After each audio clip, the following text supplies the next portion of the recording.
Hello friends, let us discuss the important news for 31st of March 2020.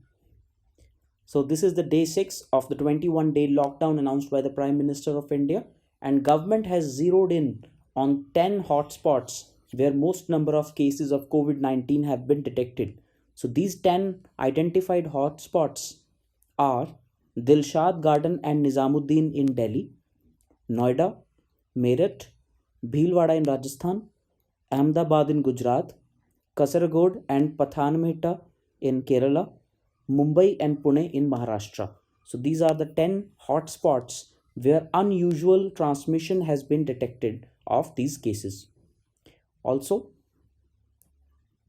the cases versus the death numbers have invited a second look from the officials on these hotspots. So these are the places from where most number of cases have been detected. Under the India's integrated disease surveillance program, various measures have been taken. So integrated disease surveillance program is a program of government of India under the Ministry of Health and Family Welfare in collaboration with the World Bank. So under this particular program, various measures are being taken to reduce the spread of this particular disease. Also, the government has maintained that only a minuscule percentage of asymptomatic people have tested positive in the country. So, India has so far done around 38,000 tests and only around 1,000 cases have been detected, which is a good average according to the health ministry officials. So, in an unprecedented development, the Prime Minister of India has had a video conference with 130 Indian envoys in foreign embassies and high commissions. So, in this particular video conference, various topics were discussed, ranging from the testing protocols adopted in South Korea, the car makers in Germany who are making ventilators, ensuring cooking gas supply from the United Arab Emirates, medical expertise that has been shared by the United States, and experiences in the countries which has seen exceptional rise in the cases such as Iran and Italy, and a possible second wave of the pandemic in China. So these are various issues that were discussed in that particular video conference. And Mr. Modi told the Indian envoys that extraordinary times require extraordinary solutions. So there were various inputs by the envoys to the PM.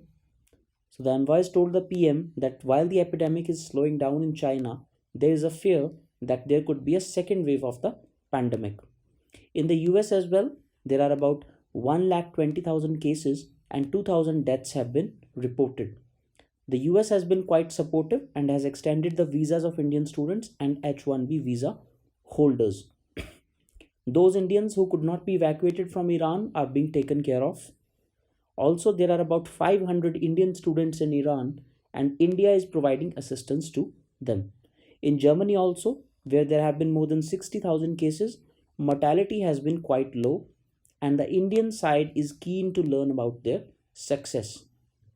Also, India is looking at how German automobile manufacturers are making ventilators, because in India there is a acute shortage of ventilators and government is already trying to import around 40,000 ventilators to India. There are various Indians who are stranded at the Nepal border and the Indian embassy is reaching out to them. In Afghanistan, there is a small Indian community whose welfare is being looked after and India is supplying them with food grains. The tourism and as well as economy have been hit in the Maldives and India is sending medicines, a team of doctors and residential items to Maldives. The high volumes of testing in South Korea calls for a closer study. The country used technical aid and monitored people's movements under the quarantine. So these are the various things that have been discussed and various measures that have been announced in this particular video conferencing. The government has maintained that India is still in the second stage of transmission, that is local transmission. Local transmission is a stage where the cases do not rise disproportionately and are contained in a reasonably controllable figure. Whereas if the cases migrate to the third stage, which is the community spread, then the cases rise rapidly. So the health ministry has maintained that implementation of early lockdown is proving to be a step in the right direction as far as controlling the spread of this disease is concerned. So India has the distinction that one of the longest times that 100 to 1000 cases have taken is in India. Also, the government has maintained that there will not be any extension in the lockdown as of now. So, Cabinet Secretary Mr. Rajiv Gauba has denied that Centre is planning to extend the 3-week lockdown, and the lockdown is scheduled to end on April the 14th. The army has also denied fake reports that an emergency is going to be declared next month. So the army has said that there is no such plan and these rumors should not be given any importance. The Olympic Games that were scheduled to be held this year in Tokyo in Japan have been rescheduled to next year, that is on July 23, 2021. Also, no qualification events will be scheduled for now, and World Athletics Championship have also been moved to the year 2022.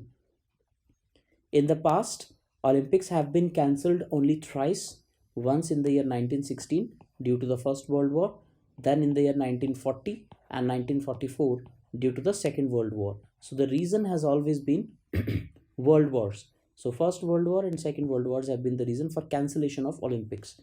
However, this time it is different because for the Olympics are not being cancelled but they are being postponed. So the 2020 Olympics will now be held in 2021, and this is not because of a war but because of the spread of a virus. Let us see some MCQs based on these news. The coronavirus outbreak 2019 is believed to have started from which animal? So the answer is bat. So it is widely believed that bat was the animal who first contracted this virus, and from bat it went to pangolin because pangolins eat bat. So from pangolin, the meat of pangolin was consumed by various human beings, especially in the wet markets of Wuhan, and from there it started spreading. And as we know that coronavirus is a zoonotic infection. Zoonotic means that it spreads from animals to human beings. Therefore, from bats it went to pangolin, and from pangolin it was transmitted to the human beings. The headquarters of International Olympic Committee are situated in. So the answer is Switzerland. The headquarters of IOC or International Olympic Committee are situated in Lausanne. Lausanne is a city in Switzerland. What you should remember is that the headquarters are not situated in Geneva. This is generally a confusing answer because most of the international organizations have their headquarters in Geneva, which is also in Switzerland. So if you are asked specifically in which city the IOC headquarters are situated, you should remember that it is Lausanne and not Geneva. But both the cities nonetheless are in the country of Switzerland. So thank you everyone. This has been the news analysis for 31st of March 2020.